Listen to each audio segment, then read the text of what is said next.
حضرت عبداللہ بن سلام رضی اللہ تعالیٰ عنہ سے روایت ہے، انہوں نے فرمایا جب نبی صلی اللہ علیہ وسلم مدینہ منورہ تشریف لائے تو لوگ جلدی جلدی آپ کی خدمت میں حاضر ہونے لگے اور گلیوں بازاروں میں عام لوگ کہنے لگے اللہ کے رسول صلی اللہ علیہ وسلم تشریف لے آئے، اللہ کے رسول صلی اللہ علیہ وسلم تشریف لے آئے، اللہ کے رسول صلی اللہ علیہ وسلم تشریف لے آئے۔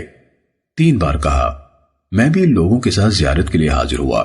جب میں نے نبی صلی اللہ علیہ وسلم کے چہرے اقدس پر توجہ سے نظر ڈالی تو مجھے معلوم ہو گیا کہ آپ کا چہرہ کسی جھوٹ بولنے والے کا چہرہ نہیں۔ نبی صلی اللہ علیہ وسلم کا جو ارشاد میں نے سب سے پہلے سنا وہ یہ تھا، اے لوگو، سلام عام کرو، کھانا کھلایا کرو، صلہ رحمی کرو، اور جب لوگ سو رہے ہوں تو تم رات کو نماز تہجد پڑھو، تم سلامتی کے ساتھ جنت میں داخل ہو جاؤ گے۔ سنن ابن ماجہ حدیث نمبر 3251۔ حضرت عبداللہ بن عمر رضی اللہ تعالیٰ عنہما سے روایت ہے، رسول اللہ صلی اللہ علیہ وسلم نے فرمایا سلام عام کرو، کھانا کھلاؤ، اور جس طرح اللہ عز و جل نے تمہیں حکم دیا ہے اس طرح بھائی بھائی بن کر رہو۔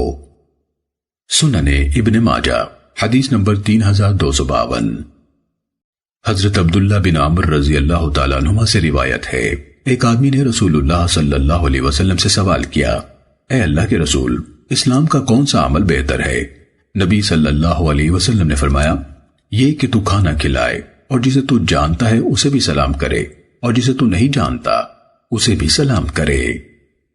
سنن ابن ماجہ حدیث نمبر 3253۔